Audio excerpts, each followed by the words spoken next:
क्या हुआ कि चेतन रूपी आत्मा अपने आप को भूल गई और शरीर को ही अपना आपा कहने लगी। इसीलिए कबीर साहब ने कहा है कि मोहे ऐसा सूझे नैया में नदियां डूबी जाए। भाव आत्मा नदी है, शरीर नाव है। आज आत्मा रूपी नदी इस शरीर रूपी नाव में गुम हो गई है, तो अपने आप को हम आत्मा न कह करके, चेतन स्वरूप न कह करके अपने आप को हम शरीर मानते हैं, स्त्री पुरुष मानते हैं, बूढ़ा जवान मानते हैं। शरीर पैदा हुआ है तो हम अपने आप को पैदा होने वाला मानते हैं, शरीर जवान हो जाता है तो अपने आप को जवान मानते हैं, शरीर बूढ़ा हो जाता है, शरीर के गुण धर्मों को हमने अपना गुण धर्म मान रखा है और हम गुम हो गए हैं। हमारा जो असली वास्तविक स्वरूप है उससे हम वंचित हो गए हैं। और बस यही कारण है कि आपा भूला और जीव कहाया, आपा भूला और नरकादि योनियों में ढाया। बस यही बात है। तो इस शास्त्र की कथा में हमको बस अपने निज स्वरूप का बोध करना है। आज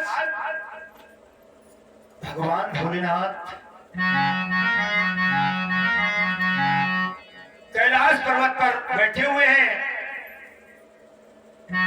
कि भारत में विख्यात है और सुंदर गिर कैलाश और गिरजा पच गिरजा सहित करते जहां निवास। भारत में गिर कैलाश जो है, कैलाश पर्वत, भगवान भोलेनाथ गौरी मैया के साथ वहां निवास करते हैं। एक बार क्या हुआ, बट वृक्ष के नीचे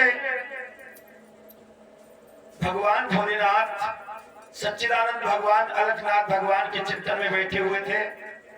पास में गौरा मैया विराजमान थी।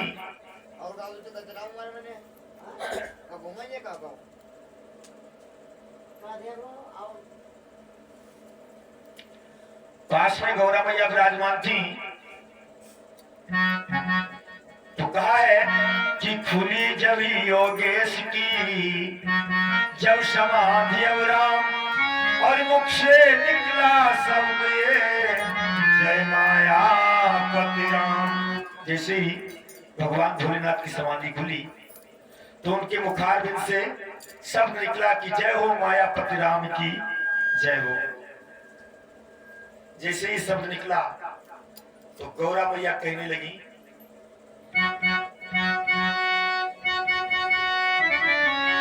ये मायापति है राम कौन और जिनकी इतनी धुन है मन में, क्या वही जानती जीवन है,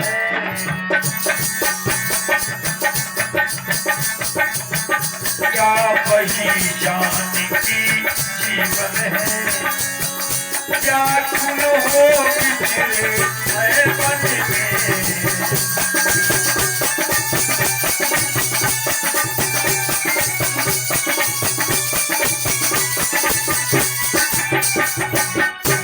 क्या ये वही जानकी जीवन है जो अपनी सीता की खोज में दंडक वन में घूम रहे थे और कह रहे थे, हे खग हे मृग हे मधुकर श्रेणी, तुम देखी सीता मृगनयनी, क्या तुमने मेरी राजहंसिनी को देखा है? विलाप कर रहे थे। बोले हाँ ये वही राम है। एक बार और बताएं, एक बार एक पंडित जी और एक पंडितानी थे। तो पंडित जी कभी राम अपने मुंह से नहीं बोला करते थे और पंडितानी जो थी वो सुबह उठती तो राम राम, स्नान करती तो राम राम, चलती तो राम राम, कोई काम करती तो राम राम, हर समय राम राम जपा करती थी। लेकिन पंडित जी कभी अपने मुख से राम नहीं बोला करते थे। पंडितानी जब से ब्याह करके आई तो यही सोचती थी कि जिस दिन मेरे पंडित जी के मुखार में से राम निकलेगा उस दिन हम अपने घर पे भंडारा कराएंगे। बताइए कैसे पंडित जी हमारे कभी राम नहीं बोलते हैं। संकल्प कर लिया पंडितानी ने।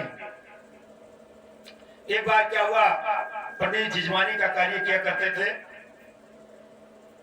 एक बार मोहल्ले में 2 शादियां थी तो सारी रात्रि शादियां करते रहे, फिर दिन में भी काम निपटाते रहे, फिर दूसरी रात्रि को बहुत थक गए, आकर के सो गए और जब करवट बदली तो पंडितानी जग रही थी। जब उन्होंने करवट बदली तो उनके करवट बदलने से उनके मुखार में से राम शब्द निकला, हे राम। पंडितानी ने सुन लिया कि आज हमारे पंडित जी के मुखार में से राम निकला। अब उन्होंने ठान ली कि मैं संकल्प पूरा करूंगी, सुबह चाहे कुछ भी हो जाए मैं भंडारा करूंगी। पंडित जी उठे, जिजमानी को चले गए। पंडितानी कारीगर के पास गई, पूरे गांव की दावत कर दी और भंडारा शुरू कर दिया। सुबह से लेकर शाम तक भंडारा चलता रहा। पंडित जी आए तो देखे बड़े लोग उनके दरवाजे पे हैं, भीड़ लगी हुई है, खूब लोग भंडारे का प्रसाद पा रहे हैं। तो उन्होंने पंडितानी से पूछा, पंडितानी ये भंडारा क्यों कर रही हो, क्या बात है? अरे बोले तुम्हें नहीं पता? बोले क्या? बोले हम जिस दिन से ब्याह करके आए हमने कभी तुम्हारे मुंह से राम निकलते नहीं देखा, और आज जब तुमने करवट बदली तो तुम्हारे मुंह से राम निकला। बोले सच बताओ पंडितानी, क्या मेरे मुंह से राम निकला? बोले हाँ, मैंने खुद देखा, मैं जाग रही थी कि तुम्हारे मुंह से राम निकला। सच कहती हो पंडितानी, मेरे मुंह से राम निकल गया? बोले हाँ। तो पंडित जी कहने लगे, पंडितानी जब राम ही निकल गया तो फिर जीवन बेकार हो गया, फिर जीवन का अर्थ ही क्या रह गया? जीवन में अगर राम की भक्ति नहीं, प्रभु की भक्ति नहीं, तो फिर जीवन किस काम का है? भक्तों कहा है,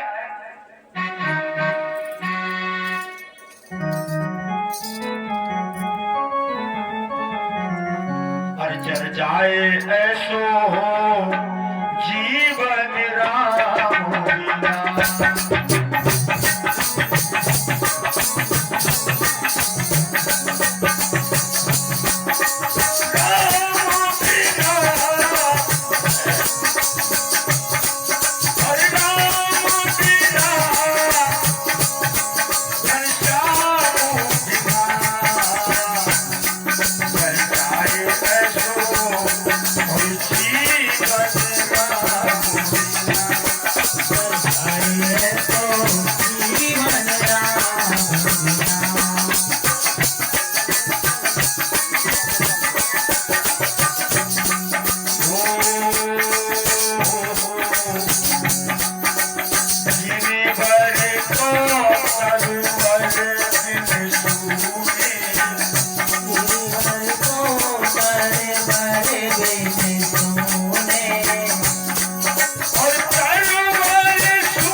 संसार की माया तुम्हारे घर में भरी हुई हो, और एक काया ना हो तो उसका कोई अर्थ नहीं है।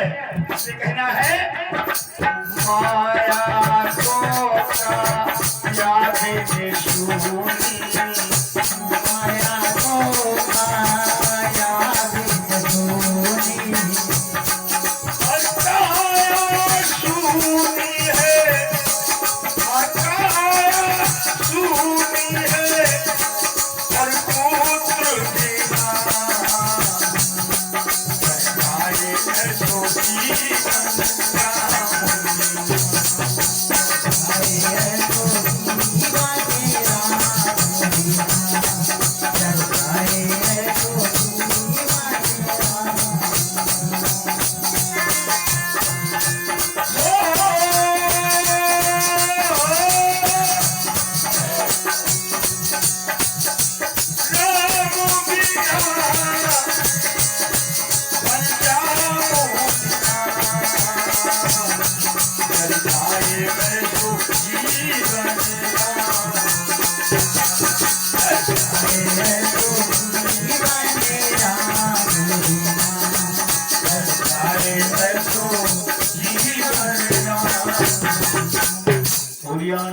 भगवान की जय, बोल सतगुरुदेव भगवान की जय। ये जीवन बेकार है अगर जीवन में राम की भक्ति नहीं है।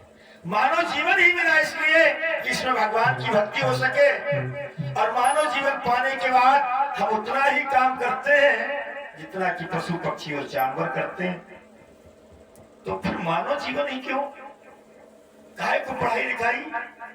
बच्चा तो पशु पक्षी भी पैदा कर लेता है, बच्चों का पालन पोषण तो पशु पक्षी जानवर भी कर लेता है, और हम मानव तक पा करके प्रभु ने इतनी सुविधाएं दी।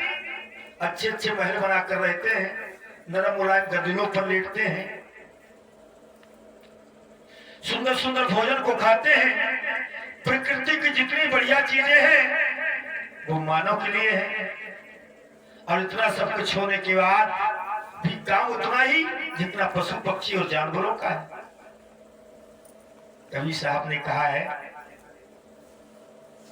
कि नर मरे नर काम ना आवे और पशु मरे 10 काज से मारे। इंसान जब मरता है तो उसका कुछ भी काम नहीं आता, सब जला दिया जाता है, लेकिन पशु जब मरता है तो उसका सब कुछ काम में आ जाता है।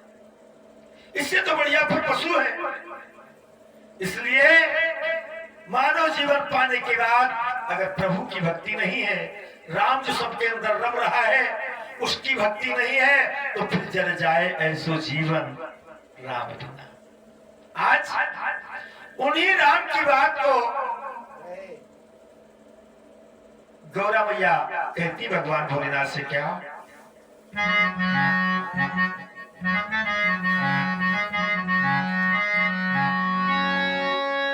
है दक्ष सुता की देह नहीं अब तो चरणों में गिर जाए।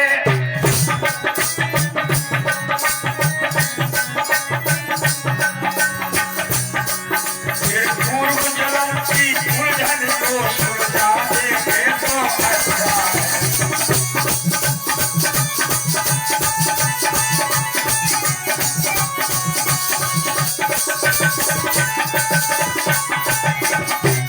ये दक्षता की देह नहीं है, वो तो मैंने अपने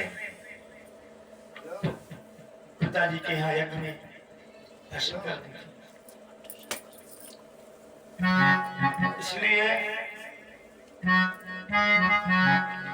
इसलिए मेरे पिछले जन्म की उलझन को सुलझा दे तो अच्छा रहेगा। आपने भक्त भगीरथ पर प्रसन्न होकर के उनको तत्क्षण गंगा प्रदान की थी। आप कहेंगे कि उसने वर्षों तक तपस्या की थी, तो मैंने भी कम बड़ी तपस्या नहीं की है, मैंने भी अपने देह को भस्म किया है। इसलिए प्रभु श्री राम कथा रूपी गंगा मेरे लिए प्रदान करें।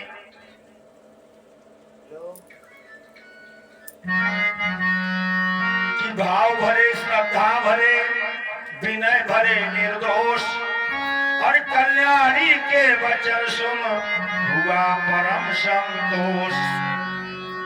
और कहने लगे भगवान भोलेनाथ, गौरा आज तुमने मेरे हृदय के तारों को छेड़ दिया है। कहा उस समय न संत छुपाते हैं, जिस समय पास या अधिकारी,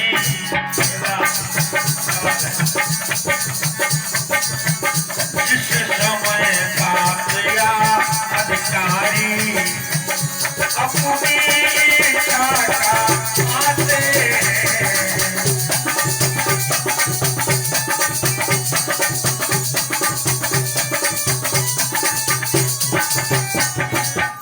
कितना ही गुण तत्व क्यों न हो, संत महापुरुष सतगुरुदेव उस समय नहीं छिपाते हैं। जिस समय उनकी इच्छा का अधिकारी मिल जाता है, शिष्य मिल जाता है, उस समय नहीं छिपाते हैं। लेकिन भगवान भोलेनाथ गोरा से कहते, गोरा ये गुरु है उससे गोपनीय, जिनमें श्रद्धा विश्वास नहीं, ये आराध्य देव की गाथा है, जगजीवों का इतिहास नहीं। इस सच्चिदानंद भगवान अलखनाथ भगवान की कथा है, इस संसार के लोगों का इतिहास नहीं है।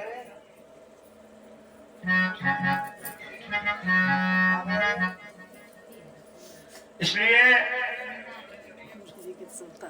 मैं तुमको भगवान के अवतार रहे की कथा सुनाता हूं, ध्यान से सुनिएगा।